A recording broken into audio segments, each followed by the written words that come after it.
It's so easy to eat, this muffuletta. Once you compact it, taking a bite out of it, holding it, at 30 minutes of letting that sandwich sit under that number 10 can really makes a beautiful sandwich to hold. Perfect. Get your chips, olives, and some more giardiniera. The muffuletta sandwich is a famous New Orleans sandwich, second to the most famous and iconic sandwich, the Oyster Po'Boy.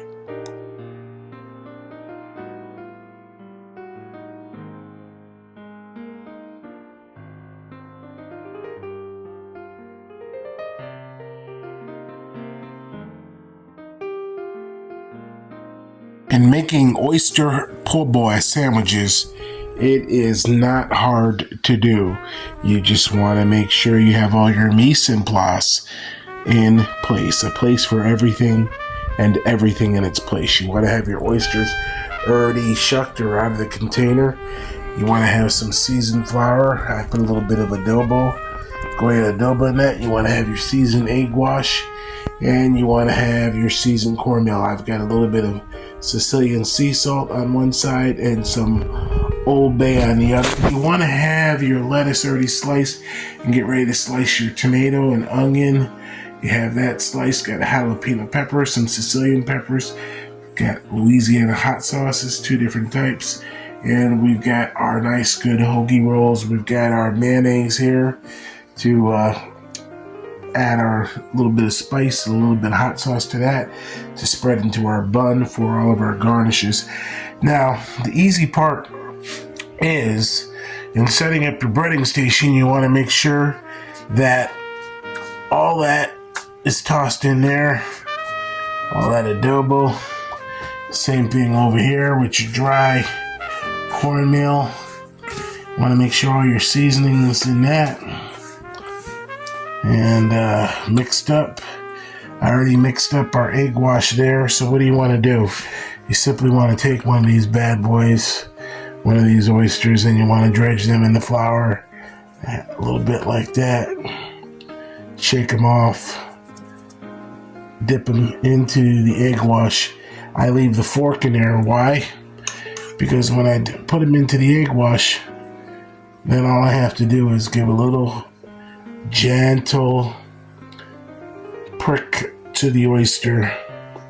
Let that egg wash drip off and put it right into the middle of the cornmeal so I can keep my...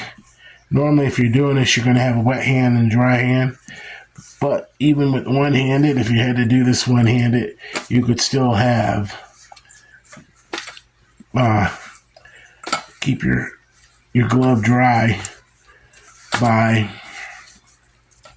coating, pressing that in there, pressing down with your seasoned bread cornmeal. You could add some panko to this if you wanted to, and then when you take that bad boy out, you've got your nice breaded oyster. Alright, I'm going to tell you another secret about making Oyster Po'Boy sandwiches, and that is after you bread your oysters. I learned this from an old buddy of mine, John Scordos, who owned a place called Seafood Galley in South Jersey, in Runnymede and Belmar area, about 15 minutes from South Philly. He taught me way back then, and you can always learn things as a chef, is that if you refrigerate your breaded seafood before you fry it for at least an hour, what that does is it allows all the coating to really adhere to the seafood itself. Alright, so that trick about refrigerating your breaded seafood for at least an hour overnight before you put it in the kettle and fry it, I didn't never learn that in culinary school. But I also want to show you another technique about making fried oysters. See, this is we're down to the last 2. We've got how many? 1, 2, 3, 4, 5, 6, 7, 8, 9, 10, 11, 12, 13, 14. That's more than enough for at least three poor boys, if not four. But look how small this little baby oyster is, right? Okay. So what I'm doing here again is I'm putting the breadcrumbs over the top. I'm not getting my hands wet by doing that, but I want to show you another little technique on making fried oysters at home or even in your restaurant. A lot of times you'll see them and they'll have water still in them. What you can do is you can gently take some of the cornmeal, that seasoned cornmeal, and you can add some panko to that if you wanted to. And you want to gently press the oyster. And what that does is it gets any of the water out. Not only that, I want to show you how, see how much larger that comes out? Okay, nice and spread out. So again, gently press into the cornmeal, gently add more. Okay, and shake off your hands of all that extra cornmeal, and look at that nice piece. Okay, we'll put that right there. And we'll get that last one there.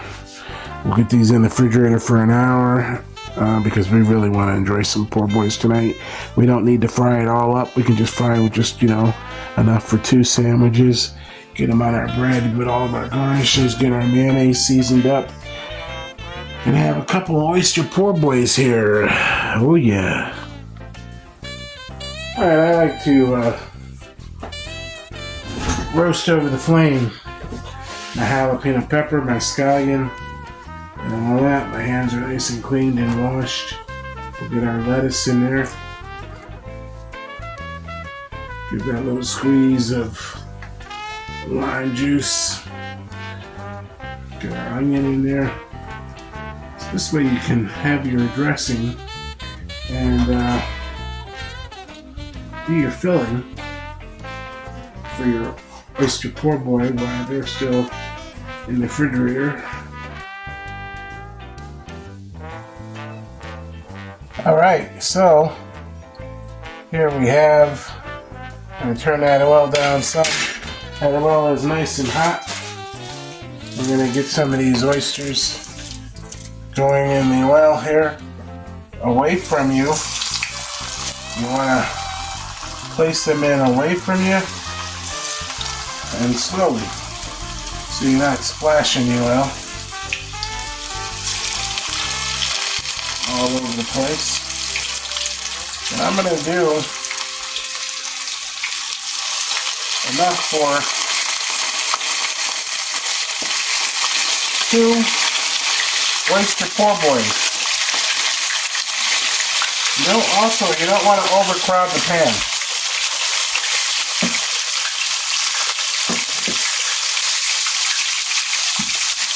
Okay, so you can see after letting them sit for an hour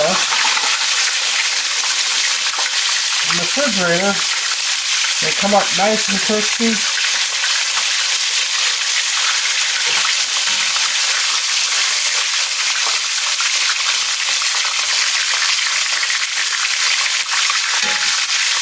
There's your fried oysters, they're looking beautiful.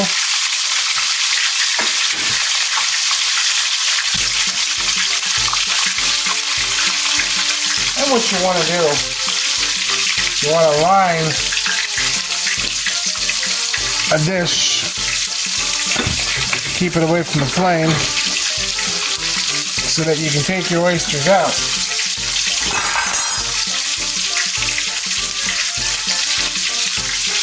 Use your spider and your spoon to remove your oysters.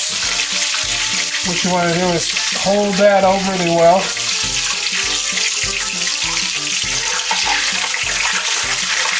Use your slotted spoon.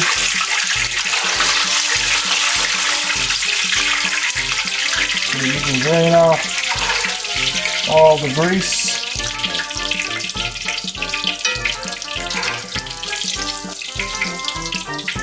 Okay. I recommend at this point, turn off your heat, because that's all that we're going to do for right now. line them up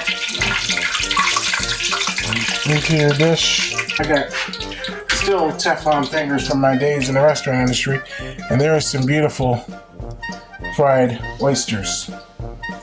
Okay, put that back down there. Now it's really easy to assemble your Oyster Po'Boy. You can get yourself a hoagie roll.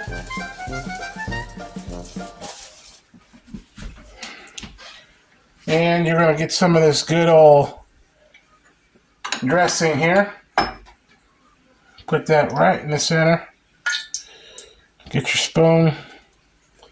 Line that up. Some of that good old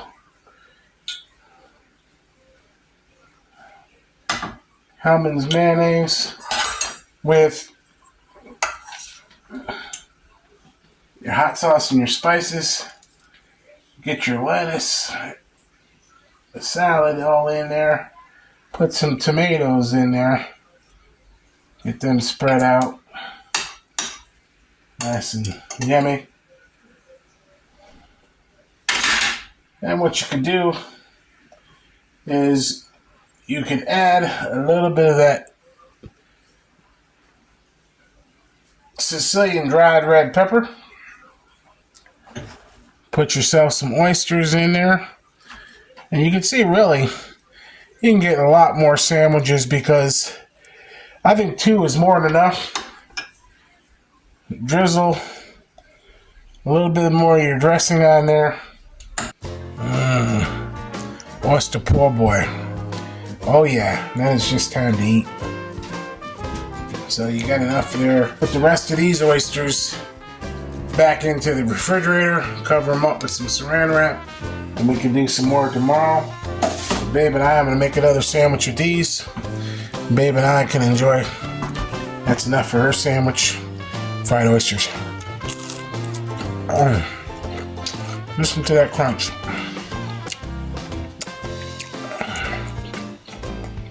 And I didn't even, after I took them out of the well, I didn't season them with extra salt because I think the dressing and the mayonnaise has salt in it. So your mayonnaise is going to be your dressing. The Louisiana hot sauce has salt in it. So you don't want to have too much salt. You know, salt. No. Think about what you're combining. And if it already has salt, then you won't need it. Okay, so the next day, when you've got your oysters, they've been now in the refrigerator. Our cornmeal crusted oysters have been in the refrigerator for overnight. And the next day, what you want to do is you want to take the actual chinois strainer and you want to strain off all that old crust from using the pan. Wipe out the pan, don't use any soap. And now you've got nice clean oil. You can add oil to it if you need to. Remember, place them in away from you. The oysters. The cornmeal crusted oysters into the hot well.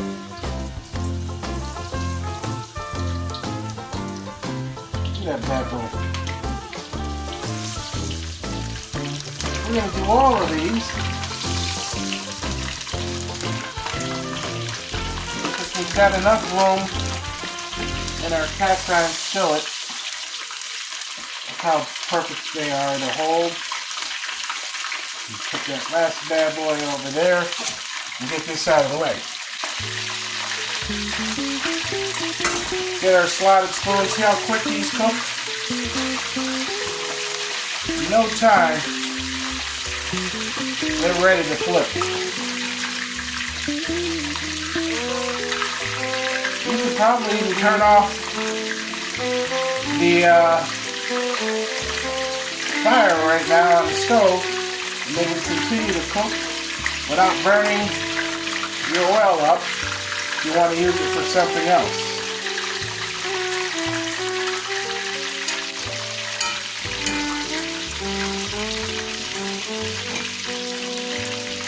Get your skimmer in there. Spider. You don't want to break them up. That's why I use the slotted spoon.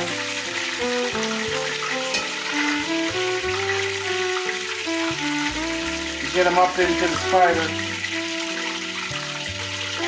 That's how quick. Cleaning the oil, straining the oil the next day gives you the ability to be able to keep that nice color on the oyster. And that's really what you want. You want a nice color on there, cornmeal crusted. That's pretty much drained. But look at the color. Okay? Look at the color on those oysters.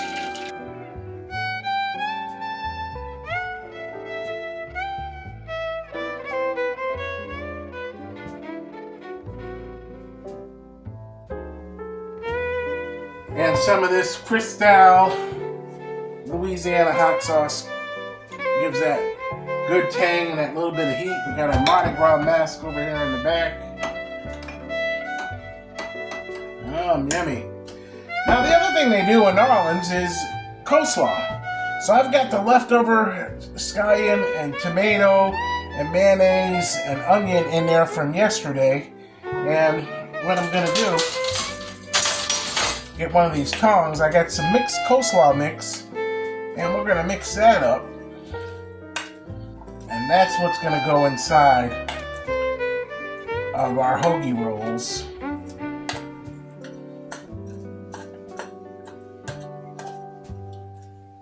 To assemble our day 2 Oyster Po'Boy sandwiches.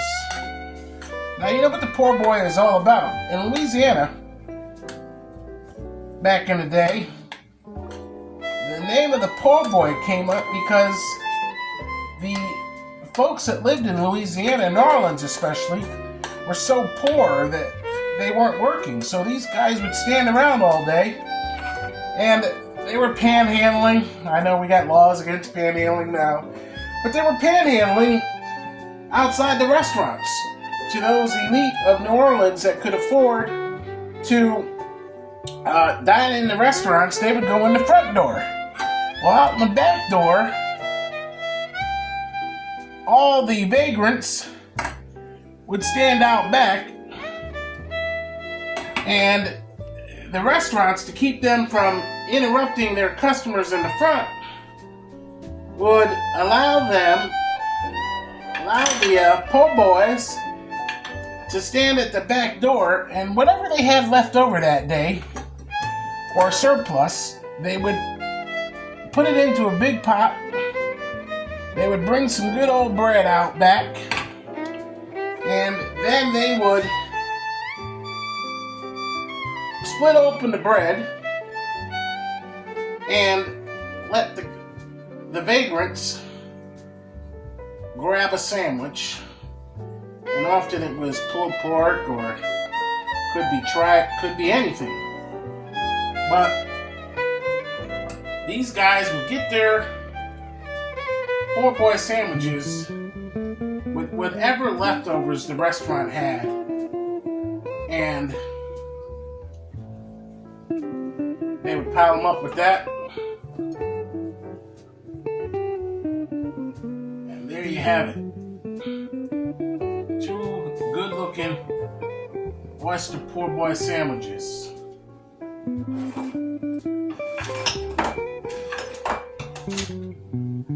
That, my friends, is the Oyster Po'Boy sandwiches.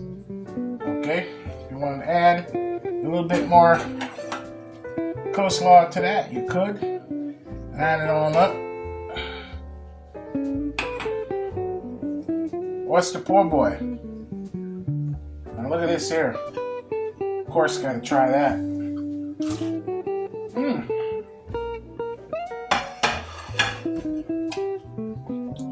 Crispy, crunchy, cornmeal crusted oyster, hand breaded. I hope you enjoyed this video from Taste of Schenectady and Beyond magazine.